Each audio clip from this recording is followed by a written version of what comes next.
È difficile dire fare ricerca, io penso che sia più essere ricercatore. Lo so che è difficile pensarlo, immaginarlo, però credo che sia un qualcosa che non ti abbandona mai durante le giornate, cioè questo lavoro fa parte di te nel tuo essere.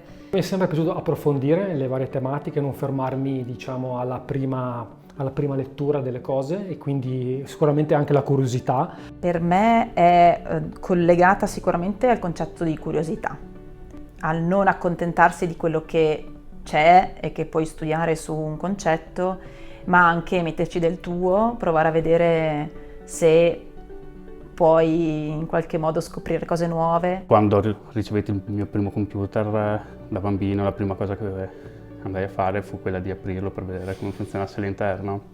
Per cui penso che l'ingegneria sia stato lo sbocco naturale delle cose. Io avevo appreso degli strumenti al liceo scientifico per studiare scientificamente la natura. Ho detto, ma mi sembra anche visto che sono interessato un po' alle persone, alle relazioni, a quello che succedeva intorno a me, ho detto, ma mi piacerebbe cercare di applicare anche un po' questa logica scientifica al studio delle relazioni umane e sociali. Io ho fatto il mio dottorato in informatica,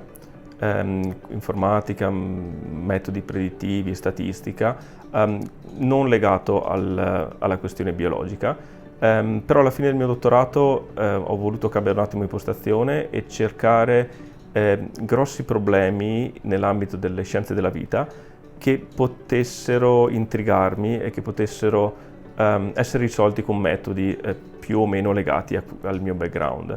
Per motivi familiari e personali volevo trovare una spiegazione, almeno, non oso dire una cura, ma una spiegazione alle malattie del cervello. All'inizio dell'adolescenza un forte aumento di ansia, soprattutto legato alla scuola, diciamo mi ha fatto spostare questo interesse per materie scientifiche, come poteva fare un bambino, a un processo, direi, quasi di trasformazione personale, leggendo di psicologia e neuroscienze. Già quando frequentavo i corsi universitari ero già più orientata alla ricerca di base, che poi è quello che io faccio. La mia mente era già indirizzata all'idea di lavorare in un laboratorio e di interessarsi soprattutto dei problemi di base, cercare delle risposte su come sono fatte le cose, quindi non immediatamente ricerca applicata. L'origine del mio interesse credo sia stato un giorno in cui ho scoperto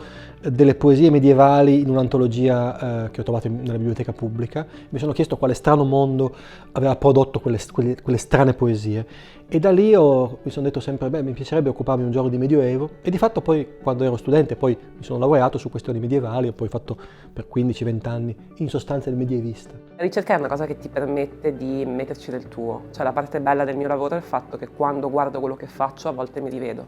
Io quando penso alla ricerca penso alla mia passione, nel senso che mi piace cercare proprio di andare nel vivo, nel cuore del problema, cioè quando le cose non funzionano, più che cercare di trovare una soluzione per metterci una pezza, cerco di sviscerarlo, di capire perché non va. Se dovessi dire la cosa che mi piace di più di studiare queste questioni è proprio il fatto di non lavorare con i corpi e con le persone, ma lavorare su questioni che quotidianamente possono avere un impatto anche decisivo sui destini, sulle vite, sull'esercizio delle libertà fondamentali delle persone, proprio sul nucleo duro dell'esistenza delle persone.